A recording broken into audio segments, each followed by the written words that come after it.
Nagising si Tata Luciano mula sa mahimbing na tulog dahil sa yugyug ni Nana Caridad sa katawan niya. Ano ka ba naman, Caridad? Parang gusto mo nang iwas-iwas sa katawan ko. Ang hirap mo naman kasing gisingin, Luciano. Pambihira ka. Daig mo pa ang tunog na mantika. Abay, bakit ba? Ang sarap-sarap ng tulog ko'y nagigising ka. May narinig kasi ako, Luciano. Nagkakaingay sa labas. Baka may mga marites lang na nag-uusap, tapos nagkainisan at nag-away. Ano ka ba naman? 10 oras ng gabi may nagbabarites. Caridad, ang mga marites, wala nang pinipiling oras sa mga yan. Basta merong mapagkitismisan arriba ng arriba mga yan.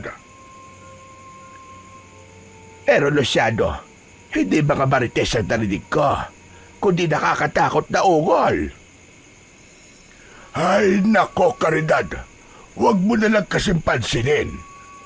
Baka naman memaya nasasarapan lamang yon kaya umuungol. Hayaan mo siyang damahin ang sarap. Tinampal ni Nana Caridad si Tata Luciano dahil sa sinabi ng matandang lalaki. Aray ko naman! Ano ka ba? Bakit ka ba nananakit? Ay, ewan ko sa'yo. Kung ano-ano na kasi lumalabas dyan sa bunganga mo. Masyado na malaswa. Bastos ka. Aba, ano ba bastos to sa sinabi ko? Paano kung kumakain lang yun ng matamis na mangga at napapaungol sa sarap? Ay, ikaw na tao ka. Kung ano-ano agad ang nasa isip mo. Ikaw ang bastos. Lusot ka pa. Alam ko naman kung ano tinutumbok mo. Ikaw pala bastos, Caridad Ano man tumbok ang sinasabi mo? Manong tumigil ka na nga, Luciano. Malapit ka na sa main sa akin. Ang intindihin mo ay yung ingay na kanina ko pa naririnig. Dahil nga pakiwari ko isang mapanganib na aswang yon. Ano ka mo? Aswang? Aba, sigurado ka bang aswang yung lumilikha ng ingay sa labas? Oo, Luciano. Dahil nakakakilabot ang ungol at ingay. Nagtatayuan ang mga balahibo ko. Napatayo si Tata Luciano sa sinabi ng asawang si Nana Caridad, saka dumiretso sa may bintana ng kanilang bahay. Luciano, wag! Wag mo bubuksan ang bintana! May delikado yung gagawin mo! Paano delikado, Caridad? May aswang nga! Ano ba sinasabi mo, Caridad? Natitiyak kong aswang may kagagawa ng ingay na naririnig ko kanina. May aswang sa labas na bahay natin, Luciano. Malamang, kanina pa siya nagbabadman at nag-aabang sa atin. Aba, lokong aswang yun Baka hindi niya kilala itong gusto nilang banggain. Tumayo si Tata Luciano at may kinuha sa ilalim ng kamang higaan. Isang samurai ang kinuha niya doon. Galing ang samurai na yon sa isang Hapon na naging kaibigan niya nung araw at minsang nanirahan sa kanila. May ilang dekada na rin ang nakalilipas. Aba, anong gagawin mo dyan, Luciano? Hindi ba't sabi mo may aswang ka naririnig sa labas? Tignan ko lang kung hanggang saan ang yabang ng aswang na yon. Kahit anong uri pa siya ng aswang, kaya kong hatiin ang katawan niya. Hindi siya sasantuin ng samurai ko. Talagang magkakaputol-putol ang kanyang katawan. Aba, mag-iingat ka lamang, Luciano. Hindi na binuksan ni Tata Luciano ang bintana, kundi tumuloy na siya sa pintuan ng kanilang bahay. Mas mainam kung dun niya makikita ang aswang. Mas maluwag sa may pintuan at mas malaya siyang makakakilos para tagpasin ang katawan ng makikitang aswang. Binuksan ni Tata Luciano ang pinto ng kanyang bahay. Subalit, walang anumang nilalang siyang nakita at nabungaran sa may pintuan. Oh, nakita mo na.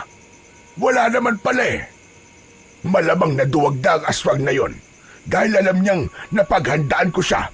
Natakot din siguro sa dalakot samurai. Subalit ang hindi alam ni Tata Luciano ay nakakubli lamang ang aswang na sinasabi ni Nana Caridad. Nasa gawing itaas ito ng bubong ng bahay at doon nakalambitin. Kaya nang bigla itong tumalon sa harapan ng matandang lalaki, ganun na lang ang gulat ni Tata Luciano. Ngumisi pa ng pagkalaki-laki sa harap ni Tata Luciano ang nakakatakot na aswang. Tumutulo pa ang laway nito. Agad namang iwinasiwas at panay ang haribas ng matandang lalaki sa aswang na nasa kanyang harapan. Subalit tila pinaglalaroan lang ng aswang si Tata Luciano. Wari ba ay nakikipagpatintero lang ang naturang halimaw sa hawak na samuray ng matandang lalaki. Hindi magawang tamaan ni Tata Luciano ang aswang na ang bawat galaw ay napakabilis. Nakita ng aswang na tila napapagod na ang matandang si Tata Luciano. Hinihingal na, kaya minsan pa'y umatungal ang aswang. Ibinuka ang malaking bibig na may matatalas na ngipin. Akmang sasagpangin ng aswang si Tata Luciano na nanghihina nang biglang dumating si Nana Caridad. Hayop ka! Layuan mo ang asawa ko! Umalis ka rito, aswang! Lumayas ka rito! Malakas ang sigaw ni Nana Caridad, kasabay ang pagsaboy niya ng asin na nasa kanyang mga palad sa halimaw na nasa kanyang harapan. Dumikit ang mga butil ng asin sa katawan ng aswang. Ang bawat butil nito ay nagmistulang asido. Umuusok na nag-iiwan ng malalang sugat sa katawan ng aswang, ang asin na isinaboy ng matandang babae. Pumapalaw at gumugulong-gulong sa lupa ang aswang sa sakit na kanyang nararamdaman. Subalit hindi pa rin ito nagpatalo. Pilit itong bumangon at sapilitang initake si Tata Luciano. Nakipagpambuno ang aswang sa matandang lalaki. Nabitiwan ni Tata Luciano ang samuray dahil sa biglang pag-atake ng kampon ng kadiliman. Nasugatan ng aswang ang matandang lalaki. Labis naman ang pag-aalala ni Nana Caridad. Nakitang-kita ang nangyayaring sagupaan ng aswang at ng kanyang pinakamamahal na asawa. Kaya muli pa ay isinaboy ni Nana Caridad ang natitirang asin na hawak niya. Mas matindi ang sakit na idinulot nun sa kampon ng kadiliman hanggang sa lumipad na ang aswang na may pakpak at umuusok pa ang katawan na lumayo. Samantala, hinang-hina at puno naman ng sugat ang katawan ni Tata Luciano nang iwan ng aswang. Nagmamadaling nilapitan at tinulungan ni Nana Caridad ang kanyang asawa. Ay nako, yan nga ba sinasabi ko? Kumusta ka, Luciano? Okay ka lang ba? Hindi ko kinaya ang aswang na yon. Aba, muntik na ako, Caridad. Kung bakit naman kasi ang tigas-tigas ng ulo mo? Nagmayabang ka na naman. Ayan tuloy ang inabot mo. Dahil kaya ko ang aswang na yon. Alam mo yan. Pero kanina ay nakaramdam ako bigla ng paghihina. Kaya di ko nagawang patayin ang halimaw na yon. Ano ka ba naman, Luciano?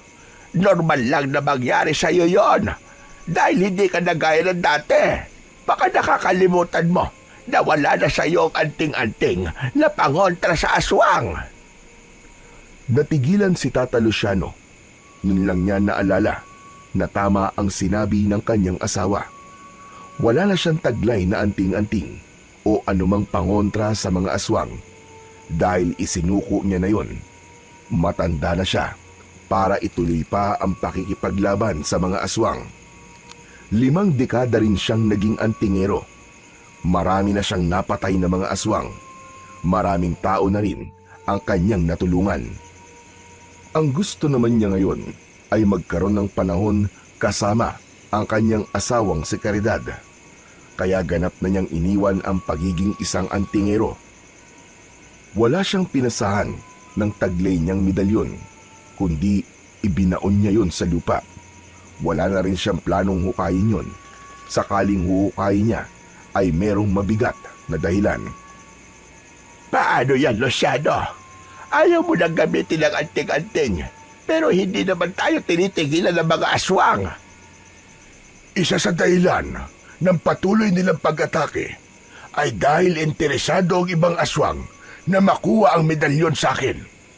Pangontra man yun sa kanila, pero may magagawa sila para ang pangontrang anting-anting ay magamit nila upang lalo silang lumakas. Kaya interesado silang makuha yon. Paano kung mapahamak tayo, Luciano? Lalo na, wala tayong anumang pangontrang hawak. Ang gagawin lang natin ay ang ibang pamamaraan, katulad ng pagsasaboy ng asin at paggamit ng bawang. Sana nga, tantanan na tayo ng mga kampo ng kadiliman na yan para makapabuhay na tayo ng matiwasay. Nakakapagod na rin ang pakikipaglaban sa mga kampo ng kadiliman.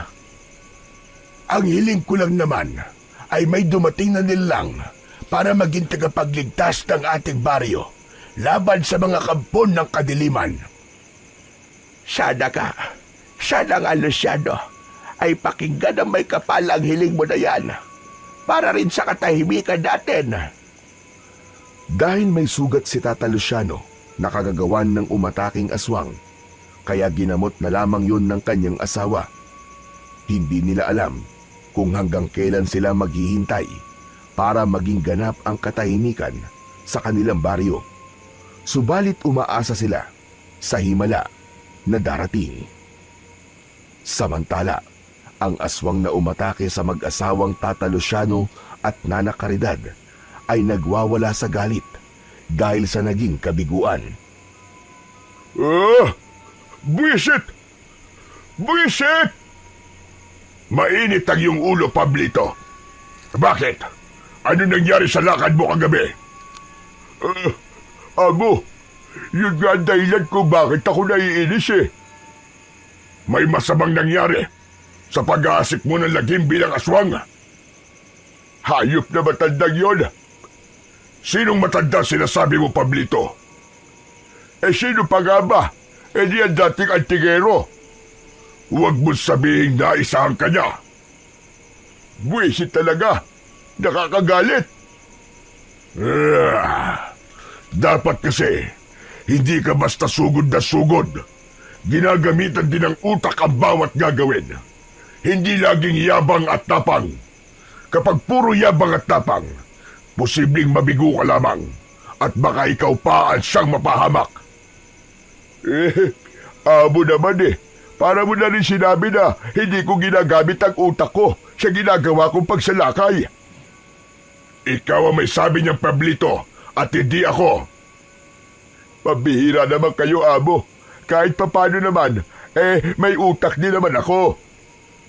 Pero hindi mo nga ginagamit, Pablito. O baka masyado nang maliit ang utak mo, Pablito, para makita mo pang meron kang utak. At dahil na rin dyan sa kahiligan mo. Aba, ano kahiligan, amo? May nalalaman ka tungkol sa akin? Oo naman. Ako pa ba? Alam na alam ko ang takbo ng utak mo, Pablito. Puro kalaswaan na nasa utak mo, kaya nasisira mga diskarte mo sa buhay. Amo naman eh, sa atin na lang yun. Huwag mo na sana sabihin pa sa iba. Nakakahiya eh. Kaya nga, mag-focus ka sa misyon mo. Hindi yung magiging konsumisyon ka pa. Si Medrano ang pinuno ng mga aswang na nagkukuta sa baryo. Alalay niya si Pablito. Meron silang mahalagang pakay kina Tata Luciano. Kasama rin sa kanilang misyon ang palakasin ang kanilang grupo upang ganap na pagharian ng baryo at gawing balwarte ng mga aswang. Minsan, naglalakad si Tata Luciano. Galing siya sa pagbisita sa kanyang taniman. Maghapon siyang naglinis doon. Inalis ang mga damong panira upang magkaroon ng maraming bunga ang mga pananim na gulay. Pagtatanim at pagtitinda ng gulay na ibinabagsak sa malapit na palengke ang pinagkakakitaan ni Tata Luciano at Nana Caridad. Papalubog na ang araw ng mga sandaling yon. Napagod sa maghapong trabaho sa bukid si Tata Luciano. Tuloy-tuloy ang kanyang paglalakad upang umuwi na. Bigla siyang napahinto dahil nararamdaman niyang kanina pa merong nakasunod sa kanya. Hindi niya mawari kung anong uri ng nilalang yun. Saglit na huminto ang matandang lalaki. Hinawakan ang puluhan ng itak na nakalagay sa kaluban at nakasabit sa kanyang bewang. Kung sino ka mang nilalang ka at may masama kang plano sa akin, huwag kang magkakamali dahil tatagpasin ko talaga ang leeg mo. Inihanda ng matandang lalaki ang sarili niya. Nababahala siya na baka binalikan ulit siya ng aswang na kanyang nakainkwentro nitong mga nakalipas lamang na araw. Pakiwari niya ay hindi siya titigil nito dahil nga may bagay itong nais kunin sa kanya. Kaya lamang ay hindi siya papayag na makuha yun ng kahit na sino, lalo na ang masasamang nilalang na gaya ng aswang, sapagkat gagamitin lamang yon ng kampon ng kadiliman sa lalo pang paggasik ng kasamaan. Lumingon at tinignan ni Tata Luciano ang gawing likuran niya upang alamin kung sino ang pakiwari niya'y nakasunod sa kanya. Kaya lamang wala siyang nakita na kahit na sino. Iginala din niya ang kanyang mata. Sa kaliwa at kanang bahagi, tumingala na rin siya sa pagbabaka sakaling nasa itaas at lumilipad ang nakasunod sa kanya. Kaya lamang ay wala talaga siyang nakitang anuman. Kaya itinuloy na lang ng matandang lalaki ang kanyang paglalakad. Naroon pa rin sa dibdib niya ang kaba at pagkabahala. Subalit, pilit niyang iwinawak siyon sa kanyang isipan. Binilisan na lang niya ang kanyang paglalakad. Ngunit ramdam niya na binibilisan din ng nilalang ang lakad nun. Habang naglalakad, ay nag-iisip ng paraan si Tata Luciano kung paano ba niya makikita ang nilalang na alam niyang kanina pa nakasunod sa kanya. Muling lumakad ang matanda. Sa pagkakataon na yon, ay nakaisip na siya ng paraan kung paano makikita ang nilalang na kanina pa bumabahala at nakasunod sa kanya. Kaya sa ilang paghakbang ng matandang lalaki, ay bigla siyang huminto na nakabuka ng malapad ang kanyang dalawang hita. Saka biglang iniyuko ang kanyang kalahating katawan gamit ang bewang upang sumilip sa pagitan ng kanyang nakabukang hita kung ano ang nasa likuran niya. Kitang-kita niya ang nilalang. Hindi siya makapaniwala sa kanyang natuklasan dahil hindi naman yon nakakatakot gaya ng hinala niya. Hindi rin aswang na tulad ng naiisip niya kanina, kundi isang bata ang nakita niya. Agad na nagkubli sa malaking puno na nasa gilid lamang ng daan ang batang sumusunod sa kanya. Nilapitan yon ng matandang lalaki. Sa halip na tumakbo ang bata, dahil nalaman na ni Tata Luciano ang ginagawa niyang pagsunod kanina. Subalit, nanatiling nakakubli lang ito sa likod ng malaking puno. Aha! Ikaw pala yung kanina pa nakasunod sa akin, bata. Pasensya na po. Bakit mo ba ako sinusundan, ha? Wala po. Gusto ko lang. Ayos ka rin sumagot, ha? Basta gusto mo lang ako sundan. Ganun lang ba yun? Para sumama po sa inyo. Sa amin? Sa bahay ko? Opo. Napakunot ang noo ng matandang lalaki sa sagot ng bata. Napansin ni Tata Luciano na may kakaiba sa batang kaharap niya. Sa pakiwari niya ay nasa edad 10 hanggang 12 taong gulang ito. Nakasuot ng bahag at ang katawan ay merong iba't ibang marka o guhit ng mga hayop. Sinubukan pang kuskusin ng kanyang daliri ang mga nakadrawing sa katawan ng bata. Itim na tinta ang ginamit na pangguhit na tila permanente na. Kaya natiyak ni Tata Luciano na mga tato ang nasa katawan ng bata. Nakaguhit sa katawan nito ang hayop na kobra, leon, tigre, buwaya at isang ibong agila. Aba teka, napakabata mo pa pero napakarami mong tato sa iyong katawan. Gawa po ito ni Ama Siya po naglagay ng mga ito. Teka, ano nga palang pangalan mo, bata? Ako po si Joko. Joko po ang pangalan ko. Ako naman ay maaari mong tawaging Lolo Luciano. Saan ka nga pala galing, bata? Galing po ako sa malayong lugar. Saan yung malayong lugar na sinasabi mo? Basta sa malayo po. Sa kabila pa po ng mga bundok. Doon po ako nanggaling. Kung hindi ako nagkakamali, galing ka sa isang tribo. Opo, ang tawag po sa tribo namin ay tribo tatuan. Katulad po ng mga narito sa balat ko, maraming tato. Ang ibig mong sabihin halos lahat kayo sa inyong tribo, matanda o bata, ay may mga tattoo na sa katawan. Opo, tama po kayo. Maging mga babae po ay meron din po mga tato.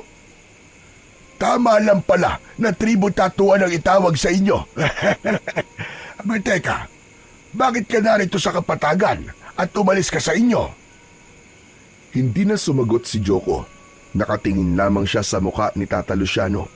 Nangingilid ang luha sa mga mata ng bata. Napansin naman yon ng matandang lalaki. Aba, may problema ka ba, Joko? Abay, parang gusto mong umiyak. Wala po ito. Hindi na pinilit pa ni Tata Luciano na sabihin ng bata kung bakit ito naiiyak. Kung malayo ang pinanggalingan mo, paano ka babalik doon? Ayoko na pong bumalik sa lugar namin, Lolo Luciano. Abay, bakit naman? May kinatatakutan ka ba doon? Umiling ang bata. Tila hindi pa siya handang magkwento at sabihin sa matandang kaharap ang tunay na dahilan ng pag-alis niya sa kanilang tribo. Ang tribo tatuan. Kung wala ka matutuluyan at ayaw mong umuwi sa inyo, gusto mo bang sumama sa akin para doon ka na muna sa bahay namin manuluyan? Talaga po? Isasama niyo po ako sa inyo? Abay, oo naman. Yun ay kung gusto mo. Opo, gustong-gusto ko po. O sali ka, sumama ka sa akin at uuwi na tayo. Pagkasabi ng matanda na isasama niya sa pag-uwi si Joko, ay agad na umaliwalas ang muka ng bata. Nakita ni Tata Luciano ang kasiyahan nito. Nauna na siyang naglakad at nakasunod lamang sa kanya ang bata. Pagdating sa bahay ay nakakunot ang noo na puno ng pagtataka ang asawa ng matandang lalaki na si Nana Caridad. Abay, Luciano, sino siya? Ba't may kasama kang bata? Kumusta po? Siya si Joko at dito na muna siya titira sa atin. Ano sabi ba? Ikaw nga, Luciano, wag mo akong pinibiro. Totoo yun, Caridad. Dito na muna sa atin manunuluyan si Joko. Lola Caridad, ayaw niyo po bang tumira ako dito? Abay nako, tinawag na niya akong Lola. Iho, hindi naman siya ganon. Ang totoo nga, ay masayang-masaya ko na may makakasama kaming bata na gaya mo dito sa bahay namin. Magkakaroon kami ng apo. Caridad, hayaan mo na lang muna dito ang bata. Luciano, hindi naman siya ayaw ko, Baka kasi, hinahanap na siya ng mga magulang niya ngayon. Tapos mamaya madamay pa tayo sa problema. At isipin ng mga magulang niya na kinuha natin ang kanilang anak. Huwag po kayo mag-alala, Lola Caridad. Hindi po mangyayari yun. Ang ibig mo sabihin hindi ka hahanapin ng mga magulang mo. Muli ay natahimik ang bata. Subalit sa pagkakataong yun, ay handa niya nang sabihin ang dahilan. Kanina tinanong kita kung bakit ayaw mong bumalik sa inyo. Dahil ba sa mga magulang mo? Ang totoo po niyan wala na po sila. Wala na po akong mga magulang. Patay na po sila pareho. Ay, pasensya ka na, iho. Kaya pala, hindi mo agad masabi sa akin. Hindi pa po natatagalan mula po nang mamatay sina ina at ama. Pati po mga lolo at mga kapatid ko. Ano bang nangyari? Sinalakay po ng kalabang tribo, ang tribo Tatuan. Kasamang namatay ang mga magulang ko. Tribo po na may laing aswang ang mga umatake sa amin. Marami po sila.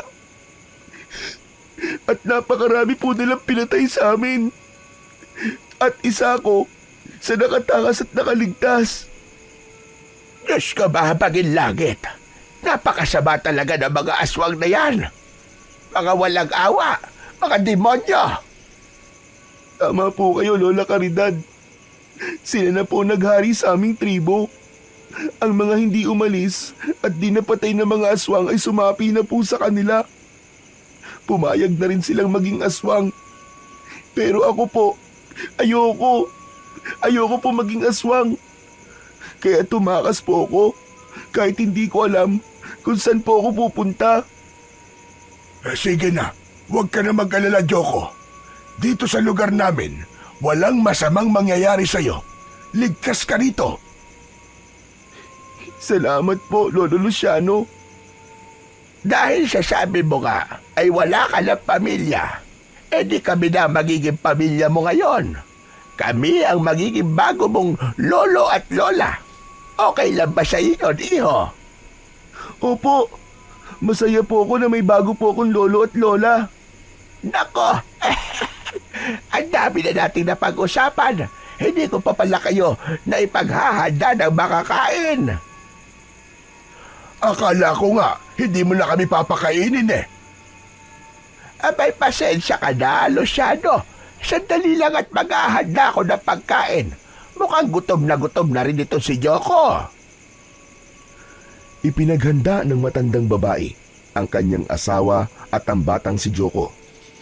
Kanin, ginataang gulay na papaya at tapang karne ang inihain ni Nana Caridad. Maraming nakain ang bata dahil sadyang gutom ito. Maygit isang araw na siyang hindi kumakain mula nang umalis sa kanilang tribo para iligtas ang kanyang sarili. Sa unang gabi ni Joko sa bahay ng mag-asawa ay hindi siya makatulog. Marami ang gumugulo sa isipan ng bata. Ang bagay na yon ay hindi naging lingid sa dalawang matanda. Hindi madali ang pinagdaraanan ni Joko. Tama ka, Luciano. Lalo na't nawalan siya ng mga mahal sa buhay.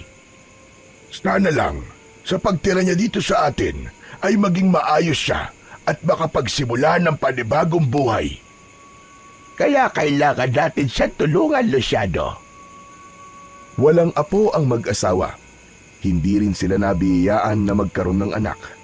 Kaya naisip nila na marahil ay pinag-adya ng tadhana na si Tata Luciano ang makakita kay Joko upang may makasama sila. Hindi hinigpitan ng mag-asawa si Joko. Hinayaan nilang lumabas ng bahay ang bata at gumala-gala ito dahil ang nais nila ay maging masaya ang bata at magkaroon ng mga bagong kaibigan para makalimutan ang masaklap na pangyayari sa buhay niya. Bata! Bata! Psst! Bata! Ako ba ang tinatawag mo? Oo, Tol. Ikaw nga ang tinatawag ko. Days mo ba ako naririnig? Narinig kita. Nakita kasi kita kanina eh. Galing ka sa highball ni na Lolo Luciano at Lola Caridad. Doon ka ba nakatira? Oo, bago lang ako sa kanila. Apo ka ba nila? Parang ganun na nga. Bakit parang ganon? Ang labo naman ang sagot mo, Tol. Kasi hindi nila ako totoong apo. Pero sabi nila, pwede ko silang tawaging lolo at lola. Dahil sa kanila ako nakatira. Kaya parang apo na rin nila ako. Uy, ayos pala kung ganon. Bakit ayos? Kasi nga, magkakaroon na ako ng bagong kaibigan, Tol. Oks lang ba sa'yo na maging pards na tayo ngayon? Maging utol kita. Ha? Oo naman. Masaya ako na maging pards mo ko, maging kaibigan. Ayos! O sige, ako nga pala si Binoy. Ako naman si Joko. O yan magkaibigan na tayo O ano, sama ka ba? Saan? Wala, ikot-ikot lang tayo, maglalaro. Wala kasi akong makalaro dito Yung iba kasi maarte. Ayoko kasi ng mga maarte kalaro Ikaw ba? Siyempre hindi. Ayos, tara na, maglaro tayo. Kung gusto mo, maligo pa tayo sa ilog Pwede rin, tara. Ay, siya nga pala. Galing ka ba sa preso? Ha? Ano yun? Pambira ka naman Yung sa kulungan, kung dati ka bang nakulong. Hindi. Saka, wala naman akong kaaway o masamang ginawa Kaya hindi pa ako nakukulong. Kasi naman, ang dami-dami mong tattoo Dinaig mo pa ako. Kaya nga, ang astig mo tignan dahil dyan sa mga tattoo mo. Parang gusto ko rin magkaroon ng ganyang mga tattoo Binoy, hindi mo ako dapat kinaiinggitan. Kasi nga, yung ganitong tato ay pamilyar lamang sa tribo namin. Kaya, may mga ganito kami sa katawan namin. Wow! Ang astig naman ng tribo nyo. Sana makarating din ako doon. Hindi na. Wala na ang tribo namin Naubos na. Hala, bakit? Mahabang kwento, Binoy. Sa ako na lamang sasabihin sa'yo. Sige, bahala ka na nga. Tara na, maligo na muna tayo sa ilog. Kasi init na ako Ganun lang kadali. Nagkaroon ng bagong kaibigan si Joko sa katauhan ng makulit at astig na batang si Binoy. Naging palagay naman ang loob ng batang mula sa tribo ng tatuan. Kayang-kaya niyang pakibagayan ang katulad ni Binoy. Aba, magaling naman. Nagkakilala na pala kayo ni Binoy. Opo, Lolo Luciano. Naligo na nga po kami sa ilog Ang sarap-sarap po maligo. Mag-iingat ka ron, Joko, Marami na bata ang nalunod doon. Hindi po ako malulunod, Lola Caridad. Marunong po akong lumangoy. Kung ganun pala, ay dapat mong turuang lumangoy ang Lola Caridad mo. Paano? Ang tanging alam lang niyang langoy ay langoy aso. Tapos, muntik pang malunod. Kung makayabang naman ito matandang ito, ikaw ba? Mahusay ka ba lumangoy? Hindi, pero marunong ako. Lola Caridad, gusto niyo po bang turuan ko po kayo? Nako, hindi na iho. Baka magkabali-bali lamang ang mga buto ko. Kaya ako kahit di ako marunong lumangoy. Paano ka makakapaligo sa ilog kung di ka makakalangoy? Luciano, hindi ko kailangan lumangoy kapag maliligo sa ilog. Aba, siya nga naman kasi nagdadala ng tabo ang Lola Caridad mo kapag gusto niya maligo sa ilog. Mas gusto niya magbuhos na lang kaysa lumangoy. Natawa na lamang si Joko sa ganung biruan at kulitan ng mag-asawang kumupkup sa kanya. At unti-unti nang napapawi sa alaala niya ang masakit na pangyayari sa kanyang buhay. Samantala, sa kabilang dako, isang hindi magandang pangyayari ang nakarating kay Medrano. Mula yon sa isang lumilipad na aswang na nagatid sa kanya ng balita. Hindi maaaring mangyari yun. Hindi maaari yun. May masamang nangyari ba, Amo? Mga wala silang kwenta. Mga inutil. Alin po ba yun, Amo? Hinayaan nilang mangyari yun. Mga hangal sila. Mga walang silbi. Amo, ano po ba yun? Kanina pa po kayo nagagalit Samantalang hindi mo naman sinasabi sa akin ang ikinakagalit nyo. Bakit, Pablito? Kapag sinabi ko ba sa iyo ang kinakagalit ko, mawawala ang inis ko? Depende sa iyo yun, Amo. Kaya nga wag mo na lamang akong kulitin para alamin pa yon. Kung wala ka rin namang maitutulong, buwisit ka. Tumahimik na lamang si Pablito. Ayaw niyang dagdagan pa ang inis ng kanyang amo. Kaya mainam na itikob na lamang niya ang kanyang bibig kaysa masaktan pa siya ng kanyang among si Medrano. Naging malaking tulong din sa matandang mag-asawa ang pagkupkup nila kay Joko. Dahil may nakakatuwang si Tata Luciano sa trabaho niya sa bukid. Ang galing! Ang lalaki na po ng bunga ng mga tanim niyong gulay, Lolo Luciano. Tama ka. At sa susunod na linggo ay pipitasin na natin yung mga yan upang may pagbili. Sige po, tapos sasama po ako sa inyo sa pagbibenta po ng mga gulay. Marunong kang magbenta? Opo, kayang-kaya ko po yun. Nasa ganung pag-uusap ang dalawa nang may maramdamang kakaiba si Joko. Kasunod nun ay may naamoy siyang pamilyar sa kanya. Sumingot-singot sa hangin ang bata. Hala, bakit ganun? Narito na rin sila. Bakit, Joko? Ano bang nararamdaman mo? At anong naaamoy mo? Nandito na po sila, Lolo Luciano. Ano ba yon? Saka bakit panay ang singot mo sa hangin? Naaamoy ko po sila. Ang aswang. Ano ka mo? Aswang! Opo, Lolo Luciano, naaamoy ko po sila. May aswang po na malapit lang po dito sa kinaroroonan natin. Aba, pero araw na araw Maliwanag pampaligid. May mga aswang po na kayang gumala kahit araw. Hindi po nila kinakatakutan ng liwanag. Ibig mo ba sabihin, ang naaamoy mo ay katulad ng aswang na umatake sa inyong tribo? Opo, tama po kayo, Lolo Luciano.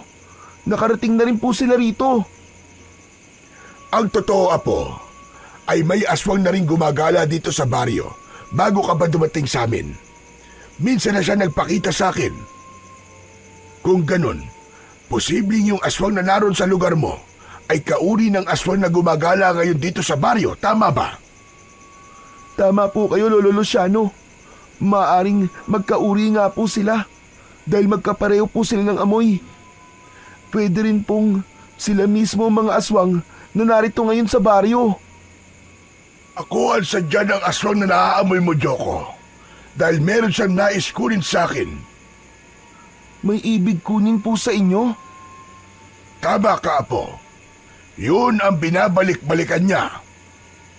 Pero pwede rin po ako ang pakay ng aswang na yun. Bakit naman? Nais din po nila akong kunin. Aba, bakit kanya kukunin? Para patayin po, Lolo Luciano, katulad ng ginawa nila sa pamilya ko. Ano ka mo? Umalis na po muna tayo dito, Lolo. Umuwi na po muna tayo. O sige, Joko. Tayo na munang umuwi. Sa bahay na lang natin ipagpatuloy ang ating pag-uusap. Dahil baka nga nasa paligid lang natin ang aswang na sinasabi mo. Umuwi na muna ang dalawa upang iwasan ang nararamdaman nilang panganib na hatid ng aswang na sinasabi ng batang si Joko. Dahil ayaw ng bata na may itago pa siya sa mga taong buong pusong nagtitiwala sa kanya. Kaya hindi niya kailangan maglihim pa sa mga ito.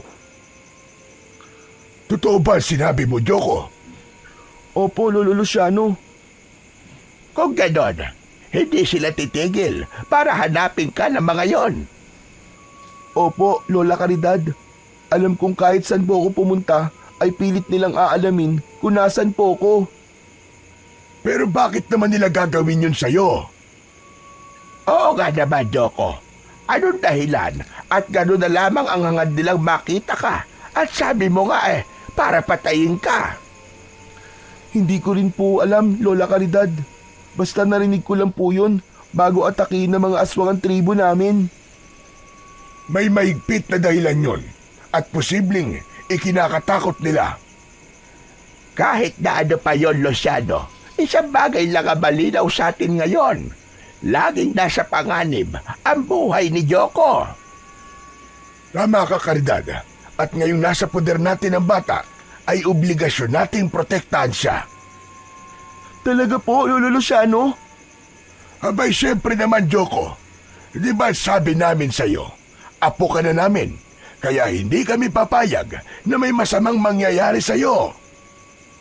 Saglit na natahimik ang bata. Nakatingin lamang ito sa dalawang matanda. Bakit, Apo?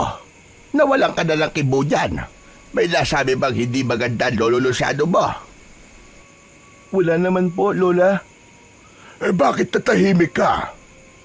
Aba teka, parang naiiyak ka yata, Joko. Kasi po, ang bait-bait niyo po sa akin eh. Nawala man po ang pamilya ko dahil sa mga aswang na umatake sa aming tribo.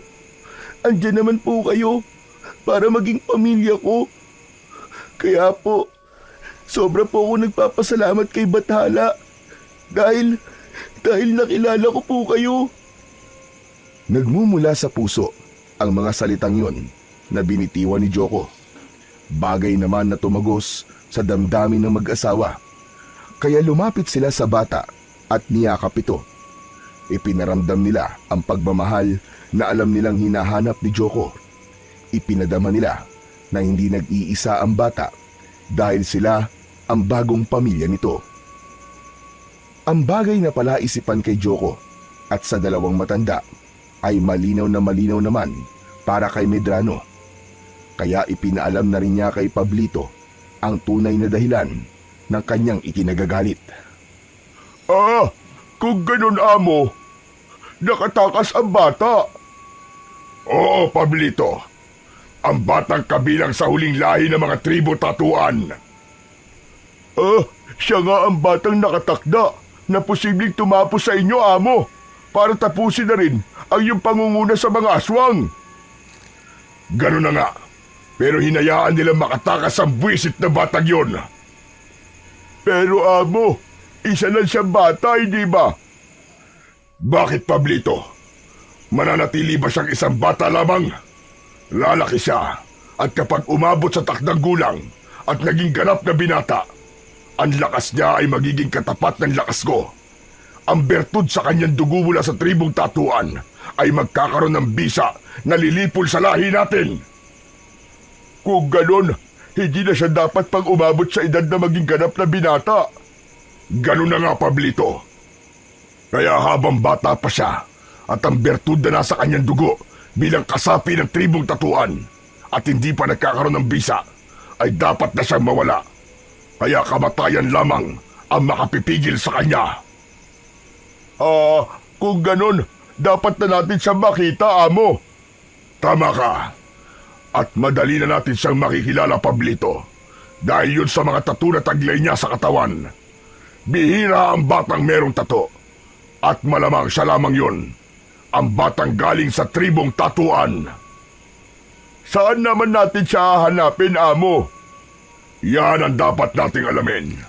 Pero sabi ng aswang na nagbalita sa akin, posibleng hindi lumayo ang bata. Maaaring nandito lang siya sa baryo kinaroroonan natin, amo.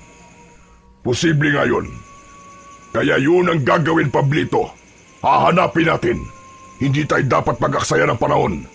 Huwag na nating hintayin na lumaki pa ang batang yun. Dahil kapag lumaki siya, buhay natin na malalagay sa panganib. Ang kinabukasan natin bilang mga aswang ang siyang matatapos. Isang umaga, naiwang nag-iisa sa bahay si Joko dahil may mahalagang gagawin ang mag-asawang Tata Luciano at Nana Caridad. Naglilinis ng bahay si Joko dahil yun ang bilin sa kanya ng dalawang matanda. Papatapos na rin siyang maghugas ng mga platong kanilang pinagkainan ng umagang yon nang marinig niya ang pagtawag ng bagong kaibigan na si Binoy. Uy, si Tol Binoy yun ah. Tinatawag niya ako. Mabilis na itinaob ni Joko ang mga platong yari sa lata at nagmamadaling pinunasan ang basang banggerahan at saka pinuntahan ang kaibigan. Ayun! Buti na lang at lumabas ka na, Tol Joko. Akala ko, mamamalat na ako sa kakatawag sa'yo, Tol eh. May ginagawa kasi ako, Binoy eh. Ba't ka ba nandito? Tol, tara, sumama ka sa akin. Ha? Saan tayo pupunta? Maliligo na naman ba tayo sa ilog? Hindi. Siyempre, iba naman ang adventure natin ngayon. Hindi lang naman paliligo sa ilog ang pwede nating gawin eh. Marami pa. Eh ano nga yun? Mangangaso tayo, Tol. Para magkaroon tayo ng pang-ulam. Tsak matutuwa ang lolo't lola mo nito. Aba, mga ngaso? Ayos yun, Binoy ah. Yan din ang ginagawa ko dati sa bundok, dun sa aming tribo. Nangangaso ng mga ligaw na hayop. Yun naman pala eh. Tama-tama. Marunong ka naman pala nun eh. Tsak, makakahuli tayo ng baboy ramo. Ang gawin natin, piliin natin yung medyo maliliit para hindi mahirap pulihin. Kaya lang, tol, wala akong pana eh. Hindi ko nadala nang umalis ako sa amin. Nakalimutan ko kasing dalin eh. Akong bahala. Meron ako sa bahay namin. Bigay sa akin ng tiyo ko. Yun ang gagamitin natin. Aba, ayos. O sige, tara na. Para makahuli na tayo at magkaroon ng masarap na pang-ulam bukas. Sumama na si Joko sa kaibigan niyang si Binoy. Sabik na rin kasi siyang gawin ang pangangaso dahil dati niya nang ginagawa yun. Samantala, habang abala ang dalawang bata na sina Joko at Binoy sa bukana ng gubat, kung saan ay nag-aabang sila ng magagawiroong baboy ramo, may nilalang na kanina pa pala nagmamatsyag sa kanila.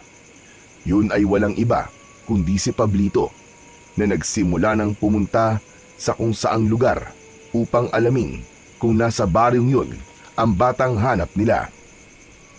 At dalawang bata na yun, iba ang pakiramdam ko sa kanila.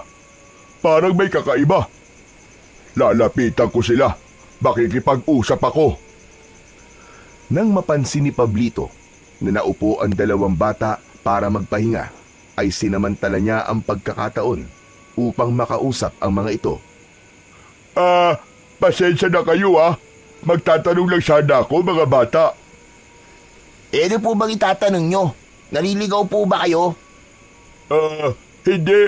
Juan, ano bang ginagawa nyo rito? Hindi ba kayo natatakot na baka merong ligaw na hayop na umatake sa inyo? Yun nga po ang hinihintay namin, Manong eh. Kasi po, nag-aabang po kami ng ligaw na hayop na uhulihin. Aba, talaga? Ang tatapang nyo naman pala kung ganon. Mas matapang po itong si Joko. Kasi, siga po yan. Ano ka mo? Siga? Paano naman siya naging siga? Marami po siyang tattoo sa katawan, kaya siga siya. Di ba? Kapag maraming tattoo, siga. Sigurado ka ba sa sinasabi mo, bata? Binoy po ang pangalan ko. Binoy. At itong kaibigan mo, Joko. Tama ba ako? Opo. Joko Utoy, maaari ko bang makita mga tattoo na sinasabi ng kaibigan mo? Kasi hindi pa ako nakakakita ng batang bordado ng tattoo sa katawan eh. Bakit po? Kwan, para makita ko lang kung totoo nga sinasabi niya. Ayoko po. Saka bawal po eh. Aba, bakit bawal? Yun po kasi ang bilin sa akin dati ng mga magulang ko. Hindi ko po pwedeng ipakita kung kanino lang ang mga burdang tattoo ko sa katawan. Kaya pasensya na po. Ganun ba? Sige, kung ayaw mo, huwag na lang. Saka medyo mahihain din po kasi itong kaibigan ko, Manong eh. Kaya pasensya na po kayo ha. Sige, pero isang tanong na lang. Saan ba kayo nakatira? Dito lang ba? Bago pa sagutin ng dalawang bata ang tanong ni Pablito, ay nakita ni Binoy na may lumabas na batang baboy ramo sa may damuhan, kaya agad niya tong hinabol upang panain. Joko, halika na! Sundan natin yung batang baboy na mo! Baka makawala pa yun! Oo, Binoy! Kailangan mahuli natin yun! Iniwan na ng dalawang bata si Pablito. Sinundan na lamang niya ng tingin ang mga ito habang tumatakbo papalayo at hinahabol ang nakitang ligaw na hayop. Saka umalis na rin siya upang bumalik sa kanilang tirahan. Doon ay ibinalita niya kay Medrano ang kanyang natuklasan. Sigurado ka? Andito lang sa baryong ito ang batang hinahanap natin? Oo, amo. At Joko ang pangalan niya. Sigurado ka siya ang batang yon? Ang batang galing sa tribong tatuan? Oo, amo. Dahil nasabi ng batang kaibigan niya na bordado ng tattoo ang katawan ng bata. Nakita mo ba ang mga tattoo sa katawan niya? Hindi. Ayaw niyang ipakita, amo eh. Pero pinatunayan ng batang kasama niya na may mga tattoo nga ang batang yon. Pero hindi ka pa rin sigurado. Pero hindi ko ba nakita kung talaga may tattoo nga sa katawan ng bata? Ramdam ko, amo, siya ang batang hinahanap natin. Natitiyak ko yun. Kung ganun, aalamin natin kung saan nakatira ang batang sinasabi mo, Pablito, para makuha natin siya at nang matapos na ang ating misyon at di na tayo nababahala. Samantala, masayang umuwi ang dalawang bata dahil nakahuli sila ng baboy ramo. Ipinakatay nila yon kay Tata Luciano. Tuwang-tuwa rin si Binoy dahil ilang araw din nilang magiging ulam ang karne ng batang baboy ramo.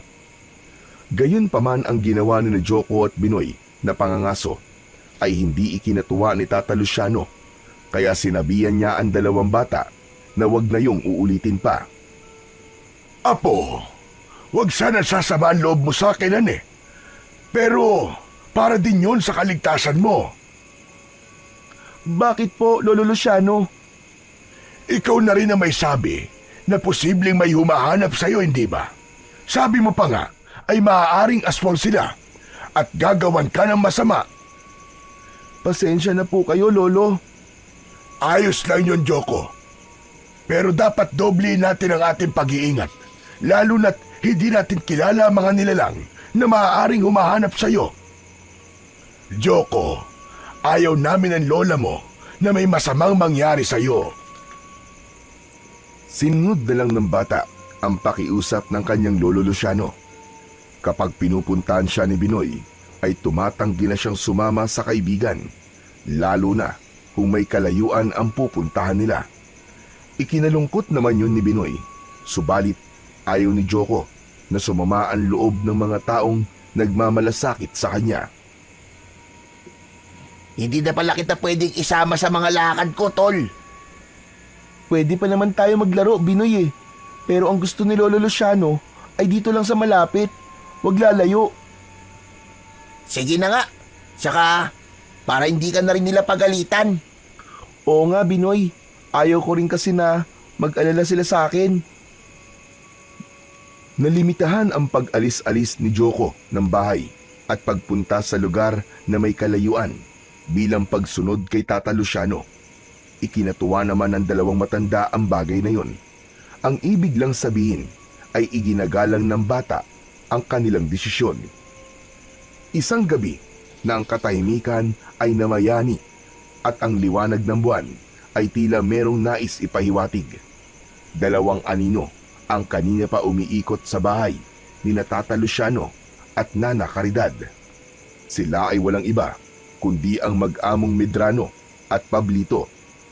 Naging madali lamang sa kanila na tuntunin ang kinaroroonan ni Joko. Malakas ang pakiramdam ko, Pablito. Ang bahay na yan, diyan nakatira ang ating pakay. Yun din ang pakiramdam ko, amo. Kailangan natin makuha ang batang sinasabi mo. Pero amo, sarado-sarado ang bahay. Kaya nga gagawa tayo ng paraan upang mapalabas sila. Kapag lumabas ng bahay ang mga nakatira dyan, malaya na nating makukuha ang bata. Kaya gumilid na lamang ang mag-amo at saka nagbago ang kanilang mga anyo. Naging aswang korkor ang mga ito, uri ng aswang na maaaring maging kawangis ng hayop na leon o kaya naman ay kagaya ng isang baboy ramo. Subalit ang ingay na likha ay katunog ng kanilang pangalan, kaya sila tinawag na aswang korkor. Sa loob ng bahay ay mahimbing na natutulog ang mga taong doon ay nakatira. Maya-maya pa ay gumalaw sa pagkakahiga si Nana Caridad. Nakaramdam siya ng panunubig at kailangan niyang magtungo sa palikuran. Bumangon siya sa pagkakahiga. Hindi pa siya nakakalabas ng pintuan upang magtungo sa palikuran na nakahiwalay sa kanilang bahay nang makarinig siya ng ingay. Aba, anong ingay yon? May mabibigat ding yabag at may tunog na parang sinasabing, "Korkor!" Pinakinggang mabuti ng matandang babae ang naririnig na tunog. Ang tunog na yon ay likha ng mga aswang korkor na tila binabanggit ang kanilang katawagan. Baka kung ano lang siguro yon. Kailangan ko na talaga lumabas ng bahay. Abay, sumasakit na ang pantog ko. Naglakad na si Nanay Caridad at tinungo ang pintuan upang lumabas. Pagbukas na pagbukas niya ng pinto, ay agad na bumungad sa kanya ang aswang na kurkur. Napasigaw siya ng malakas. Narinig yun ng asawang si Tata Luciano na biglang napabangon. Nakita niyang wala sa kanyang tabi ang asawa, kaya agad nitong tinungo ang pintuan. Kitang-kita niya na bihag ng aswang ang kanyang asawa. Walang hiya kang halimaw ka! Anong gagawin mo sa asawa ko? Pakawalan mo siya! Umatungal lamang ang aswang. Nagmamadaling kinuha ng matandang lalaki ang kanyang samurai para harapin ang aswang. Bitiwan mo siya! Ako ang harapin mo! Gusto mong pakawalan ko ang gurang na ito? Biktima kailangan mo! Ako na lamang at huwag ang asawa ko! Luciano! Luciano, tulungan mo ako! Kung gusto mo talagang iligtas ang asawa mo, ibigay mo sa akin ang batang nakatira dito. Sino bata sinasabi mo? Walang bata rito! Magkakaila ka pa. Hindi kami pupunta dito kung wala rito ang batang hinahanap namin. Andito ang batang mula sa tribo Tatuan. Ano kailangan nyo sa batang sinasabi mo? Hindi na yun mahalaga. Basta ibigay mo siya sa amin kung nais mong pakawalan ko ang babaeng ito. Luciano, huwag kang makikinig sa kanila. Huwag mong ibibigay sa kanila si Yoko. Nagmamatigas pa kayo. Kapag hindi mo ibinigay ang bata, magsisisi ka tanda sa pwede kong gawin dito sa asawa mo. Huwag! Huwag mo sasaktan si Caridad. Ayaw mo saktan ko siya. Kaya ibigay mo na sa akin ang batang nakatira dito sa bahay mo. Samantala, ng mga sandaling yon, ay gising na si Joko. Nakakubli siya at nababahala sa mga nangyayari. Kitang-kita niya ang mga aswang na kausap ng kanyang lolo Luciano. Hindi siya maaaring magkamali. Sila ang uri ng aswang na umatake sa kanila at pumatay sa kanyang mga magulang at mga katribo. Naghihintay ako. Asan ang bata? Ibigay niyo siya sa akin. Bakit ba gusto niyo siyang kunin? Anong kailangan niyo sa kanya? Hindi mo na kailangang malaman pa. Tama na maraming tanong. Gawin mo na lamang ang nais kong mangyari. Sabi ko sa iyo, hindi mo maaaring basta kunin ang bata. Nasa ganung pagtatalo, sina Tata Luciano at ang aswang na si Medrano nang kumulog ang kalangitan na may kasamang paggidlat. Tila nagbabadya ang malakas na ulan. Nakaramdam ng takot ang aswang na kurkur. Biglang tumakbo ang mga ito papalayo, dala si Nana Caridad. Ayaw ng mga aswang na kurkur na mababasa sila ng ulan. Wala namang nagawa si Tata Luciano na hindi alam ang gagawin nang tangayin ng halimaw ang kanyang asawa. Walang yang aswang yon! Dinala niya si Caridad! Lola Luciano, sana po, ibinigay niyo na lang po ko para hindi na po nila tinangay si Lola Caridad. Apo, ayaw din ang Lola Caridad mo na ibigay ka sa kanila. Pero ang Lola naman po ang kinuha nila. Huwag kang mag-alala, Apo. Gagawa ko ng paraan. Babawiin natin ang Lola Caridad mo sa mga aswang na yon. Tutulungan ko po kayo, Lolo. Hindi po ako papayag na may gawin po silang masama kay Lola Caridad. Samantala, sa lugar naman na kinaroroonan ni Medrano at Pablito, ay ikinulong nila sa isang malaking hawla ang matandang babae. Nasaan yung tao na noon ang mga ito? Mga walang hiya kayo. Kahit nagpalit na kayo ng anyo, ay kasing pangit pa rin kayo ng ugali nyo. Pakawalan nyo ako rito, mga damuho kayo. Ano bang kailangan nyo sa akin? Bakit nyo ako dinala rito?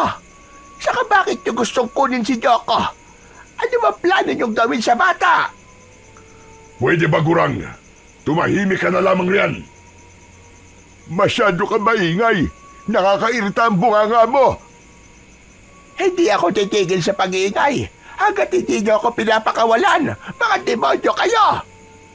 Sige, subukan mo pang mag-ingay at baka wasakin ko na ang bunganga mo.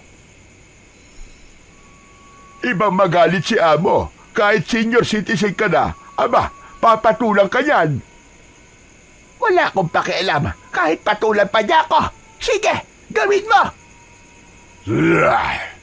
Gusto mo talaga akong subukan? Ba, mukhang naghahanap talaga ng sakit ng katawan ng gurang na ito ah. E di ibigay natin ang hinahanap niya. Lumapit si Medrano sa pinagkukulungan ni Nana Caridad. Masama ang tingin ng matandang babae sa lalaki. Anong kailangan mo sa akin, ha? Hindi ba sabi ko, itikom mo yung bunganga mo, Gurang? Kung ayaw ko, ha? Ayokong itikom ang bibig ko! Ayaw mo, ha? Isang malakas na suntok ang pinakawalan ni Medrano at tumama yon sa bibig ng matandang babae.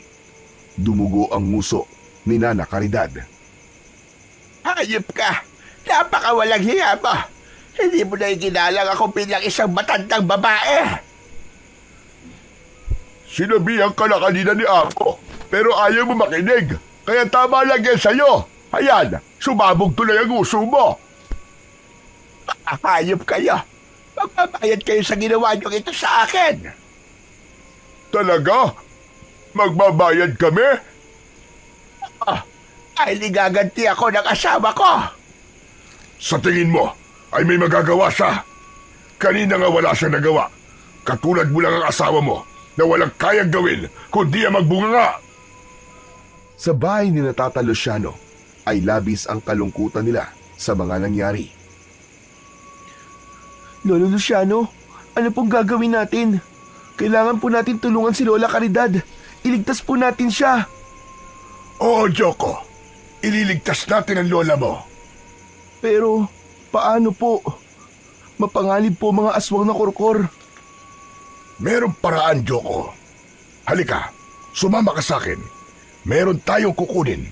Malaki ang may tutulong nun sa gagawin natin pagliligtas sa Lola Caridad mo. Isinama ni Tata Luciano sa likod ng bahay si Joko. Hinanap niya ang kapirasong buhay na bato na siyang pananda. Agad naman niya itong nakita. Inalis ang batong pananda at kinuha sa bata ang hawak nitong pala. Teka, ano pong huhukain mo, Lolo Luciano? Gaya na sinabi ko sa'yo, ang bagay na makakatulong sa atin para mailigtas natin ang iyong Lola Caridad. Sinimulan ng magukay ni Tata Luciano. Saglit pa ay may tinamaang metal ang pala na gamit sa paghukay. Isang maliit na baul na yari sa metal ang hinukay ng matanda. Kinuha niya yun at binuksan. Nasa loob ng metal na baul ang isang kulay abong supot na yari sa balat ng hayop.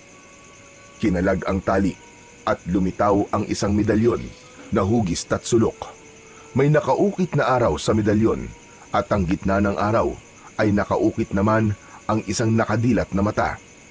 Kinuskus pa yon ni Tata Luciano. Ano po yan, Lolo? Para saan po yan? Isa itong medalyon, isang uri ng agimat o bertud na magbibigay ng lakas at kakaibang kapangyarihan na tutulong sa atin upang mailigtas natin ang iyong Lola Caridad. Talaga po, Lolo? Oo, Apo. Matutulungan din po kaya ako ng bertud na yan, Lolo?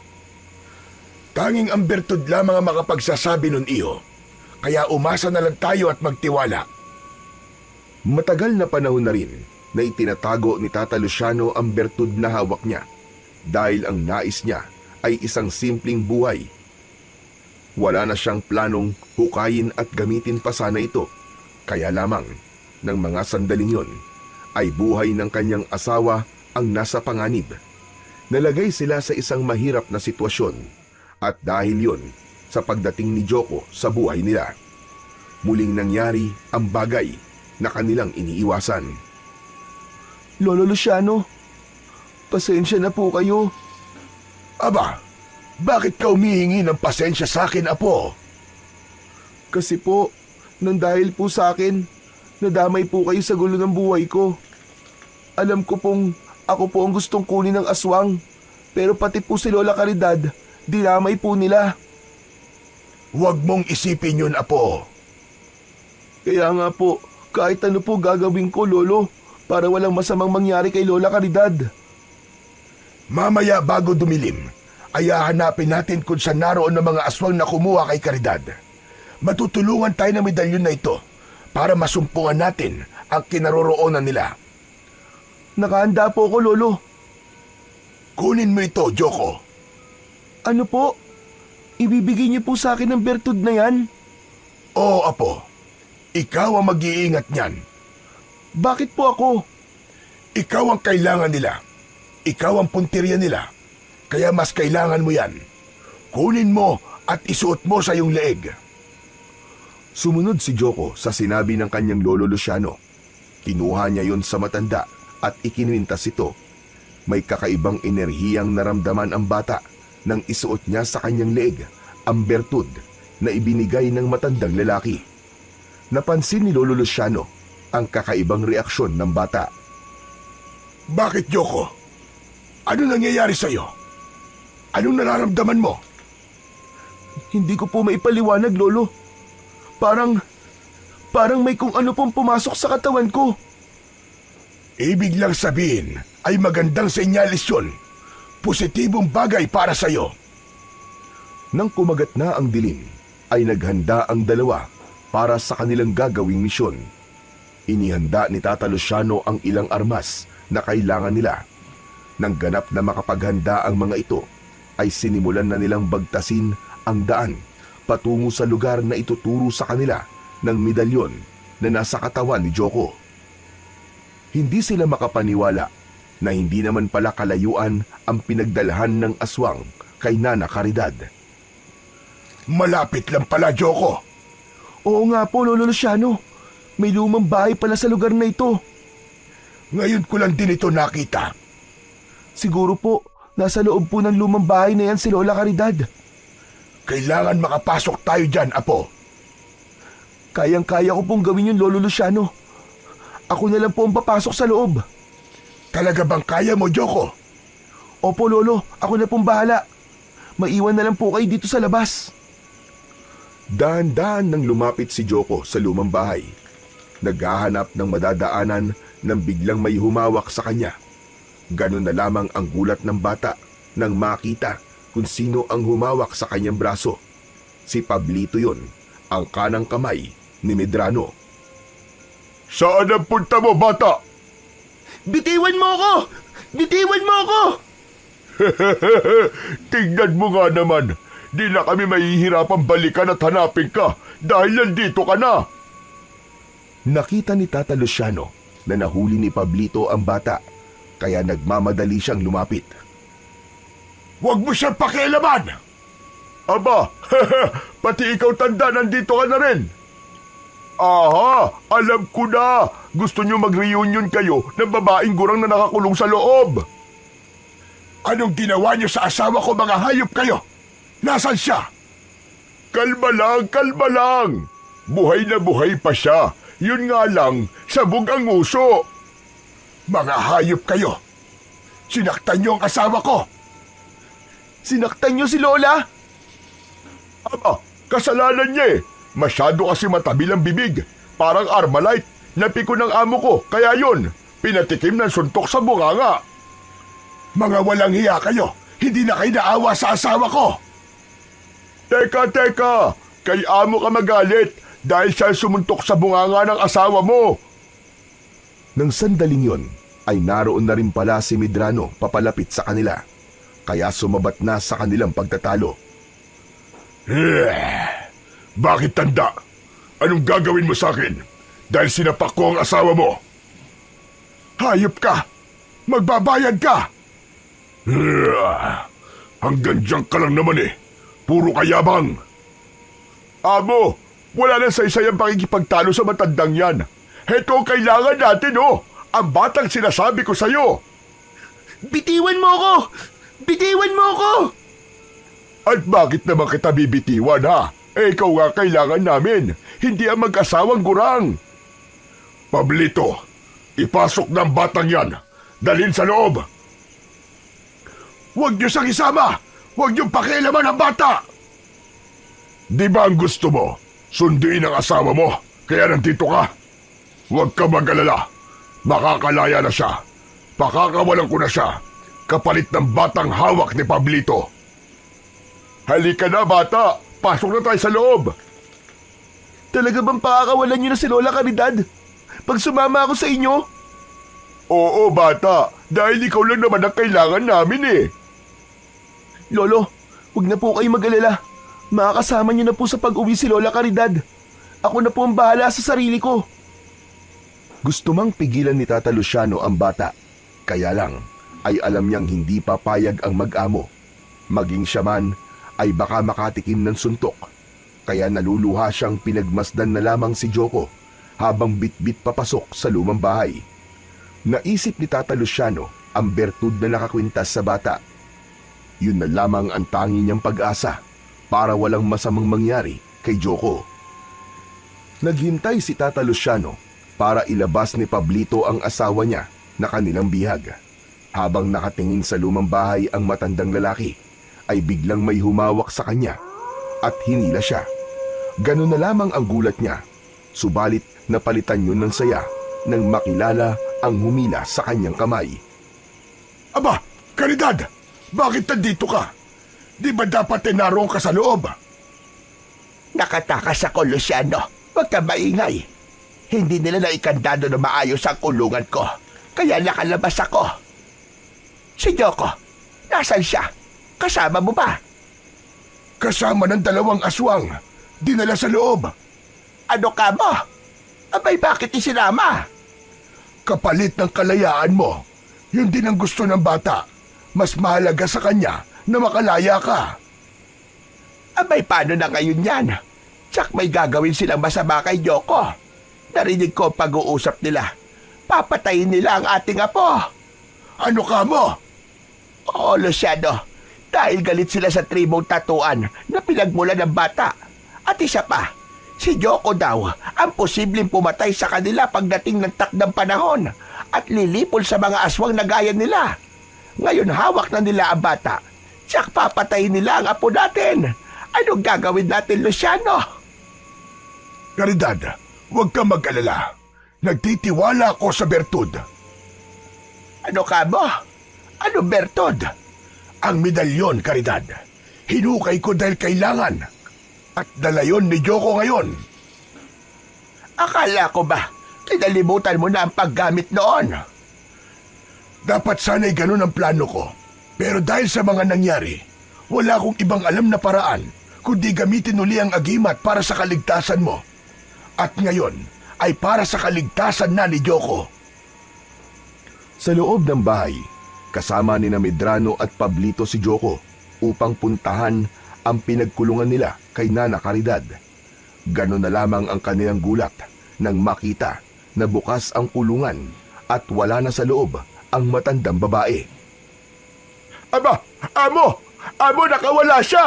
Nakawala matandang babae! Hindi mo inayos ang kandado ng kulungan, kaya nakawala siya! Nasaan ang Lola Caridad ko? Hindi namin alam. Diyan sa kulungan na yan nakakulong ang lola mo eh. Pero nakatakas siya. Amo, anong gagawin natin ngayon? Pabayaan mo na ang matandang gurang na yun. Tutal, hindi naman talaga natin siya kailangan. Ang batang kasama natin ngayon ang importante. Salamat at wala na rito si Lola Caridad. Siguro, magkasama na sila ni Lolo Luciano. Sabi nga ni Amo, ay hindi naman talaga sila importante dahil ikaw lang ang kailangan namin. Ano po bang gagawin niyo sa akin? Malalaman mo rin mamaya, bata. Pablito, ikaw na muna ang bahala sa batang yan at may mga dapat lang akong ihanda. Iahanda ko mga kailangan sa ritual na gagawin para sa gagawin pag-aalay sa batang yan. Iniwan na ni Medrano si Pablito habang mahigpit na hawak sa braso ang batang si Joko. Napaisip na nagtataka ang bata sa mga sinabi ni Medrano. O ano, narinig mo siguro yung sinabi ni Amo? Gagawin niyo akong alay? Oo naman, dahil dapat ka mawala bata, dahil ikaw ang banta sa aming lahi. At bago ka pa dumating sa takdang gulang, ay dapat ka nang gawing alay, na siya ring magiging kamatayan mo. Hindi maaari ang gusto niyo. Wala ka na magagawa pa. Hindi ako papayag na gawin yung alay. At kung merong dapat mamatay ay kayo yun. Dahil masasama kayo. Pinatay niyo ang pamilya ko at ang mga katribo ko. Minsan pa ay naalala ni Joko ang naging kalupitan sa kanilang mga ninuno at katribo ng mga aswang nakauri ni Medrano at Pablito. Nagpupuyos ang kalooban niya dahil sa galit at puot. Mga hayop kayo! Kayo ang masasama! Sayang lamang ang galit mo, bata. Wala ka na magagawa. Mahigpit ang pagkakahawak ni Pablito sa braso ng bata at planong ipasok sa kulungan na dati pinagkulungan kay Lola Caridad. Subalit bago pa maipasok si Joko sa loob ng kulungan, ay isang madiing kagat ang ipinatikim ng bata sa lalaking may hawak sa kanya. Napasigaw si Pablito sa labis na sakit. Aray ko! Walang iya ka, bata ka! Kinagat mo ko! Dapat lang sa iyan! Dahil sa lakas at diin ng pagkakakagat ng bata sa braso ni Pablito, ay nabitiwan niya si Joko.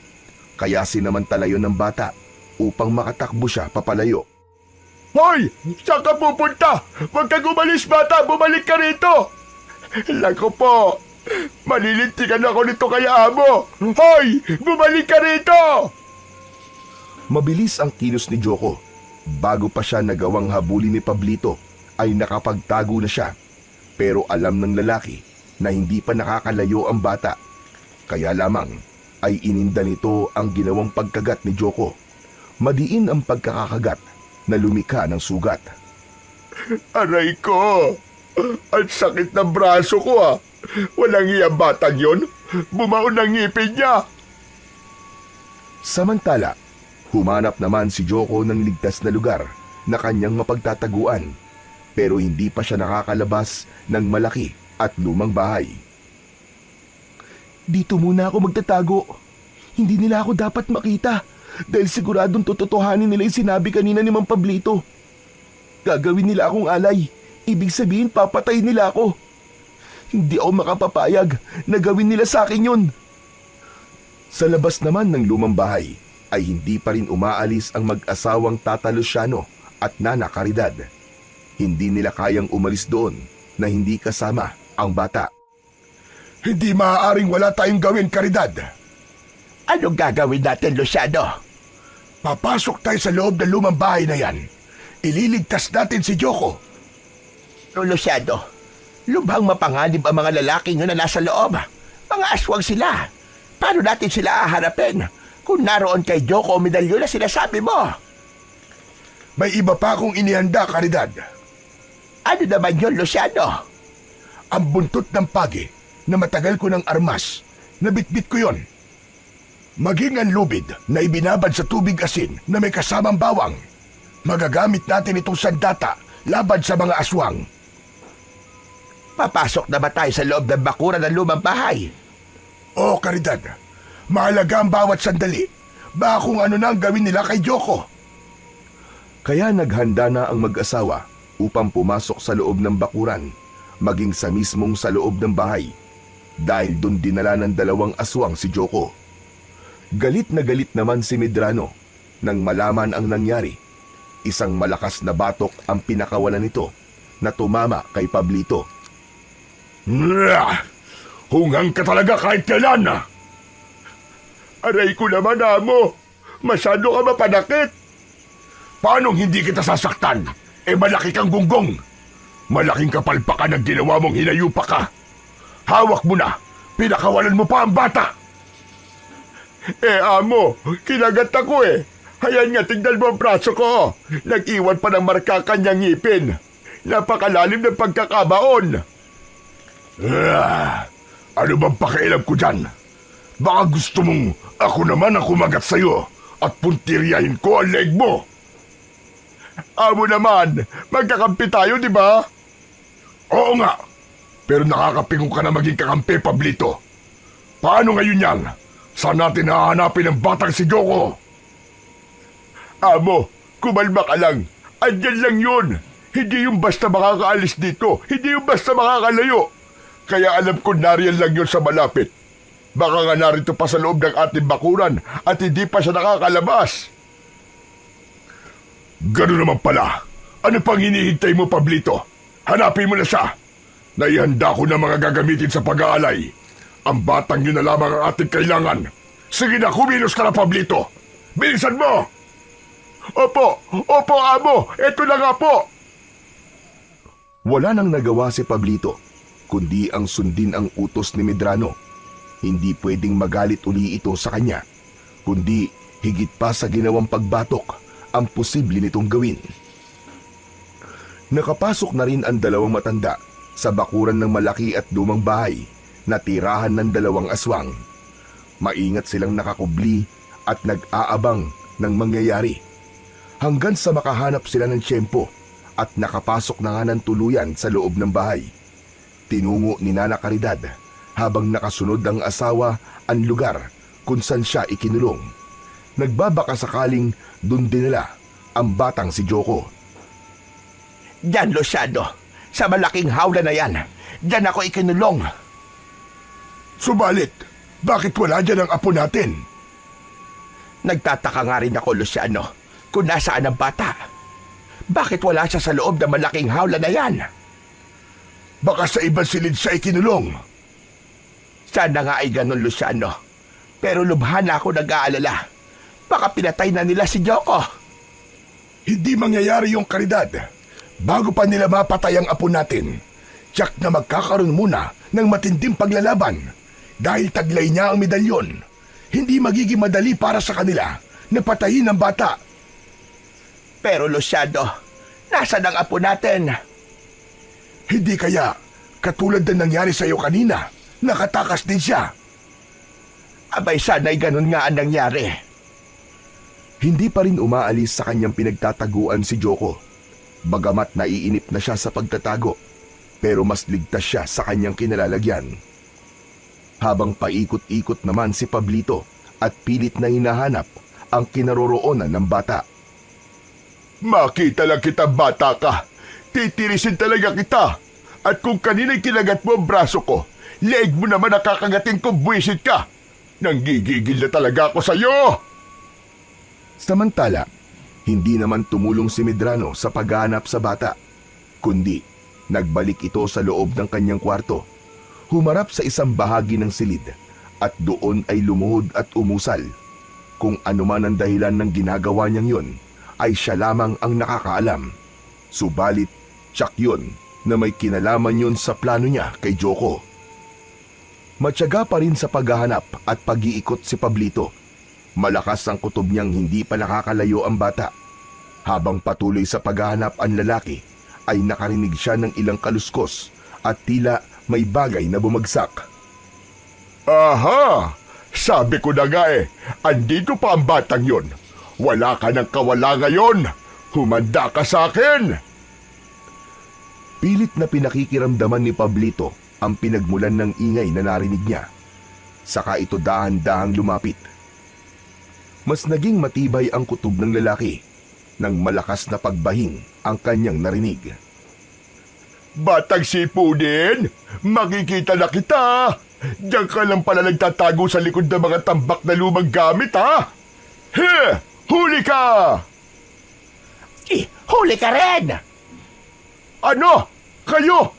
Aba, bakit nandito pa kayo? Oo, nandito pa rin kami.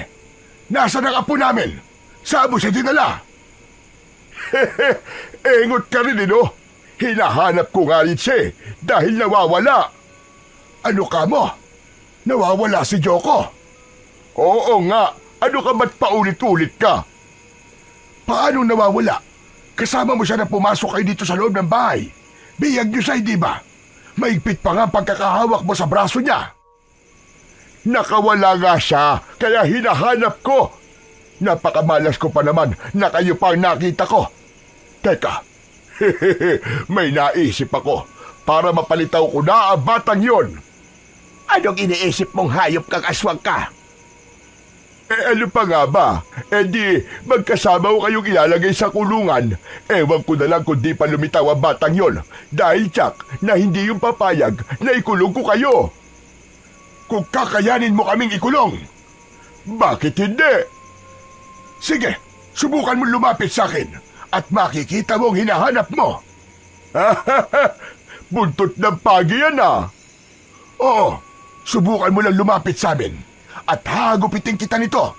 Tignan ko lang kung ano mangyari sa'yo kapag lumatay na ito sa katawan mo. Tinatakot mo ba ako, tanda? Hindi kita tinatakot dahil gagawin ko talaga yon. Sige, subukan mo lumapit na damuho ka. Hindi natakot si Pablito. Lumapit nga ito kay Tata Luciano.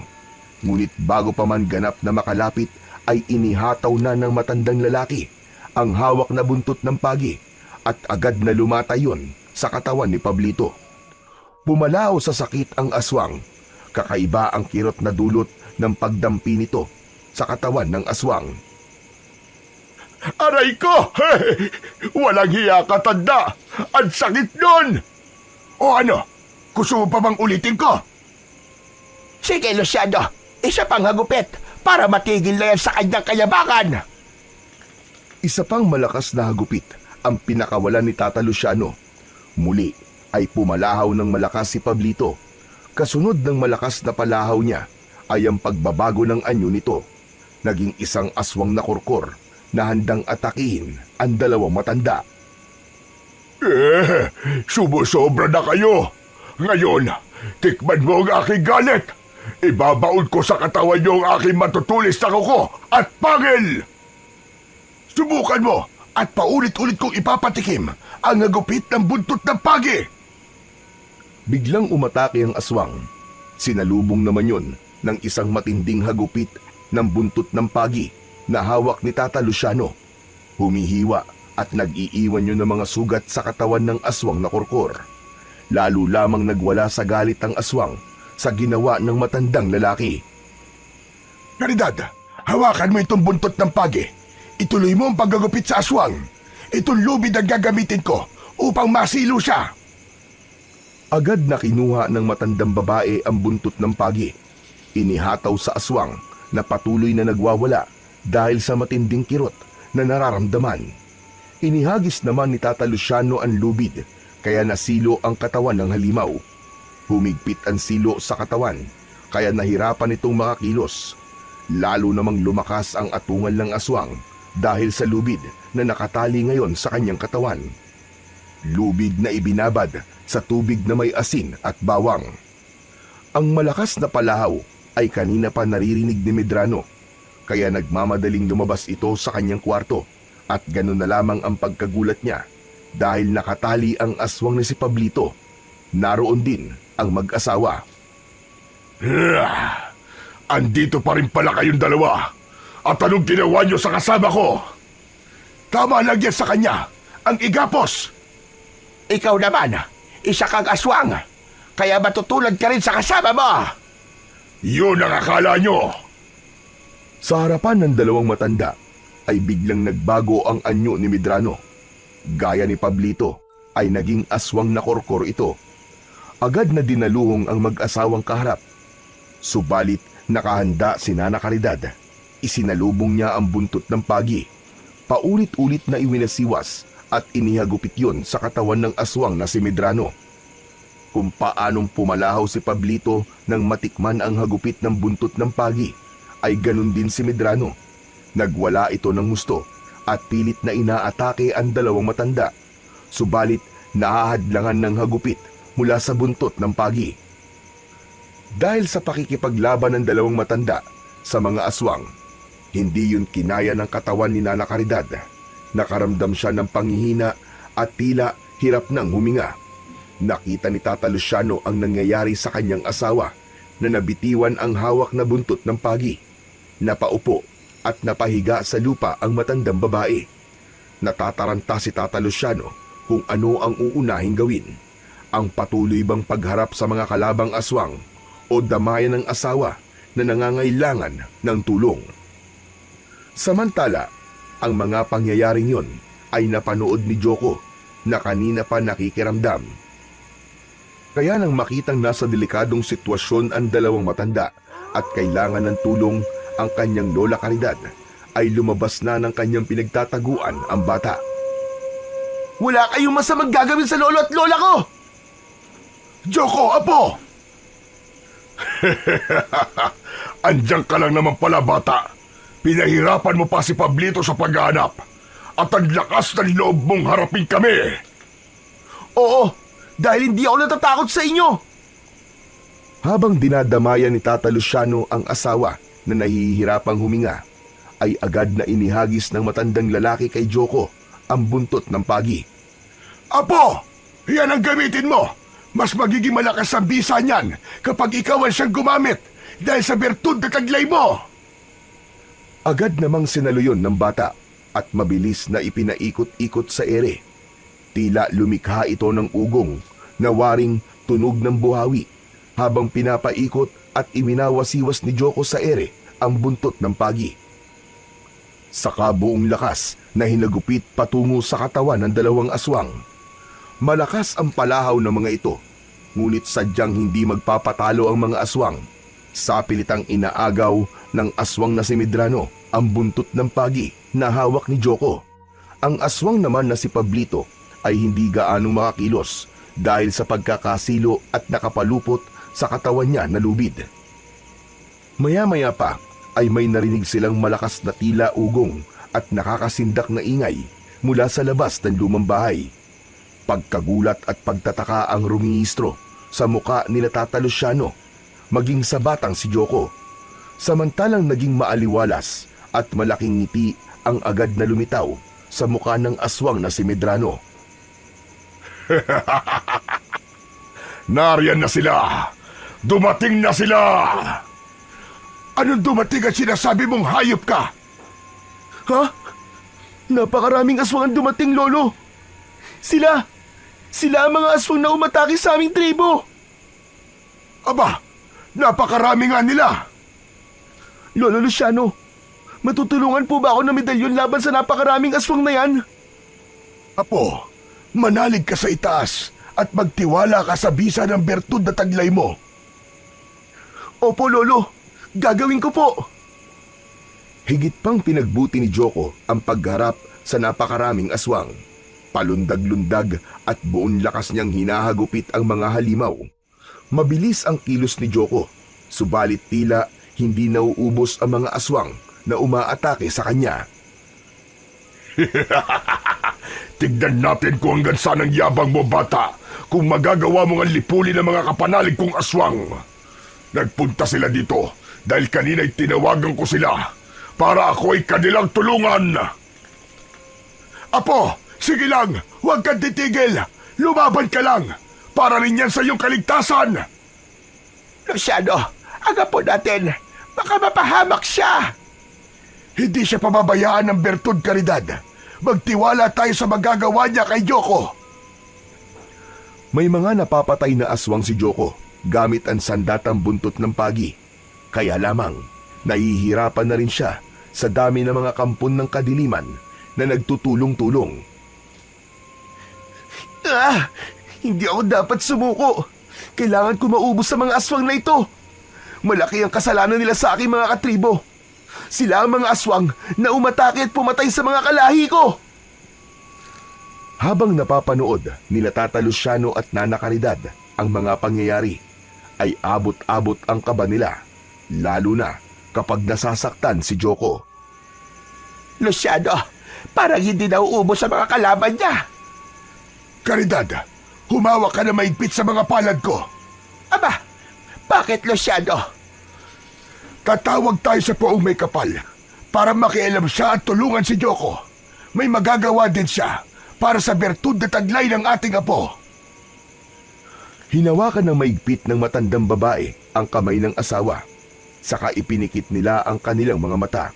Kasunod ay ang pag-usal ni Tata Luciano ng dasal upang tulungan si Joko na magtagumpay sa kinakaharap na laban.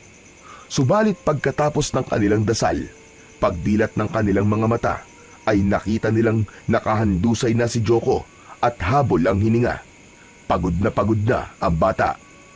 Diyos ko po, mahabagin langit! Ang apo natin, Luciano! Aba, ano nangyari kay Joko? Wala ka na ngayon, bata. Matutuluyan ka na ngayon at saka kita iaalay. Joko, apo! Bumangon ka! Tumayo ka, apo! Kailangan mong lumaban!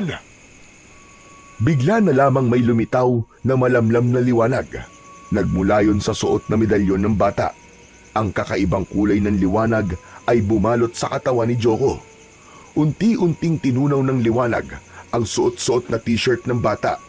Kaya lumantad ang katawan ni Joko na nabuburdahan ng mga tato ng mga mababangis na hayop. Kasunod noon ay ang paglitaw ng kung anong imahe na gumagalaw. Nabuo ang imaheng gumagalaw na galing sa katawan ni Joko. Nagkaroon ng buhay ang isa sa mga tato ng bata. Nabuhay ang tato na isang kobra, na isang makamandag na ahas. Ito ang umatake sa mga aswang na naroroon. Kasunod ay ang isa pang tato ang nabuhay. Isang leon naman yun at inatake rin ang mga aswang. Sinundan ng tato na tigre na nagkaroon din ng buhay. Maging ang buhayan na tato ay umalis din sa katawan ng bata at nagkaroon ng buhay. Ang pinakahuli ay ang tato na isang ibong agila. Nagkaroon din ito ng buhay at lumipad ng paikot-ikot sa itaas at biglang sumisid pa ibaba upang atakihin din ang ibang mga aswang. Dinagit nito ang aswang at inililipad saka inihuhulog mula sa itaas. Kaya hindi lang isa kundi 5 mababangis at matitikas na hayop ang naging katulong ni Joko sa pag-atake sa mga kampon ng kadiliman. Nayanig naman at hindi maintindihan ng mga aswang ang gagawin nila dahil hindi nila kaya ang mga hayop na ngayon ay umaatake sa kanila. Hindi rin makapaniwala si Medrano sa kanyang mga nakikita. Hindi rin niya maunawaan kung paano nangyari ang lahat ng yon. Paanong ang mga tato ng bata ay nagkaroon ng buhay at umatake sa mga aswang na kalahi niya. Nagpatuloy ang sagupaan ng mga aswang at ng mga hayop. Hindi sila tumitigil hanggat hindi nauubos ang mga halimaw na naroroon. Nang matalo ang mga dumating na aswang, ay nanatiling kalmado lang at nasa isang tabi ang mga hayop na mula sa tato ni Joko. Hindi mawari ni Medrano at Pablito na noon ay nasa anyo na ng pagiging tao kung ano ang kanilang gagawin. Alam nilang wala na silang kawala ng mga sandaling yon. Nagtangka pang tumakas ang dalawa, subalit biglang lumundag sa daraanan nila ang galit na leon. Umaatungal ito at nakabuka ang malaking bibig, kaya napaurong ang dalawa. Amo, lagot na! Wala na tayong kawala ngayon! Baka gawin tayong pagkain ng leon na yan! Kasalanan mo ito, Pablito! Kasalanan mo! Aba, amo! Kasalanan ko pa talaga! Oo, dahil inutil ka! Hinayaan mo matakasan ka ng bata! Tignan mo ngayon ang nangyari! Hoy, mga hunghang! Huwag na kayo magsisihan! Lolo Luciano, ang galing! Ito po naging bisa ng bertud na ipinahiram niyo po sa akin. Tama ka, Apo. Hindi ko rin nakalain na kakaiba magiging bisa ng bertud sa'yo. Ngayon po ay naiintindihan ko na kung bakit kahit maliit pa po ako ay tinatuan na po ako ni Ama ng mga mababangis na hayop dahil sila pala magiging tagapagligtas ko. Upang hindi makatakas sina Medrano at Pablito, ay lumapit sa kanila si Tata Luciano at iginapos ang mga ito gamit ang lubid. Maigpit silang itinali. Nagpupumiglas naman ang dalawang aswang dahil sa kakaibang hapdi na dulot ng lubid. Sa bawat pagdampinon sa kanilang katawan ay tila napapaso sila.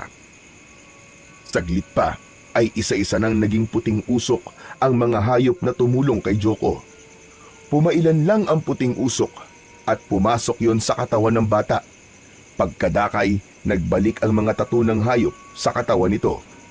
Subalit ang natirang puting usok ay nagpaikot-ikot sa harapan ni Tata Luciano, Nana Caridad at Joko hanggang unti-unti itong nagkaroon ng imahe. Imahe ng mga taong kilalang-kilala ni Joko. Nagpakita kay Joko ang espiritu ng kanyang mga mahal sa buhay na pinatay ng mga aswang sa kanilang tribo. Nanlaki ang mga mata ng bata. Hindi siya makapaniwala sa mga espiritu na nasa harapan niya. Naluluha na binanggit isa-isa ng bata ang mga ito. Ama! Ina! Apo Tarim! Kuya Saldi! At Kuya Rima! Kayo po ang mga hayop na tumulong sa akin! Oo, anak. Ang espiritu namin ang nasa katawan ng mga hayop na tumulong sa'yo laban sa mga aswang. Tinawag ang aming espiritu, anak, ng isang mahiwagang tinig at isinama kami dito upang tulungan ka. Ang bisa ng bertud. Siya ang tumawag sa espiritu ng mga mahal mo sa buhay, Joko, para tulungan ka. Lolo Luciano, hindi pa rin po ako makapaniwala na makikita ko po ulit ang mga mahal ko sa buhay. Kahit espiritu na po sila. Anak, kahit wala na kami, hinding-hindi ka pa rin namin iiwan. Lalo na ngayon naglalakbay ang aming mga espiritu at hindi pa nakakatawid patungo sa aming destinasyon. Kaya habang naririto pa kami, anak, hindi ka namin pababayaan. Mananatili kaming gabay mo sa anumang oras. Masaya kami na may mga taong kumukup sa iyo at totoong nagmamahal. Alam naming totoong ipinapakita sa iyong pagmamahal ng Lolo Luciano mo at Lola Caridad mo. Opo, Ama. Alam ko pong mahal na mahal po nila ako. Kahit buhay po nila, ay itataya po nila para sa kaligtasan ko. Kaya naman, anak, pakamahalin mo rin sila, katulad ng pagmamahal mo sa amin ng iyong ama. Anak, magpakabait ka at huwag mong kalilimutan na mahal ka namin. Pagkatapos nun, ay nagpaalam na ang mga espiritu ng pamilya ni Joko. Umagos ang luha sa mga mata ng bata. Magkahalong lungkot at kaligayahan ang kanyang nararamdaman ng mga pagkakataong yun. Nilapitan naman ni Tata Luciano at Nana Caridad ang bata. Bumuti-buti na ang pakiramdam ng matandang babae. Basta, Apo, nandito lang kami palagi sa tabi mo. Hindi ka namin pababayaan na po. Gaya ng pangako namin sa'yo, di ba? Kami na ang pamilya mo ngayon. Opo. Maraming salamat po sa inyo, Lolo, Lola. Tapos na ang yugtong yun sa buhay ni Joko. Ang mga nilalang na naghahangad ng kanyang kamatayan ay bihag na nila at wala nang magagawa pa para saktan siya o isa man sa kanila.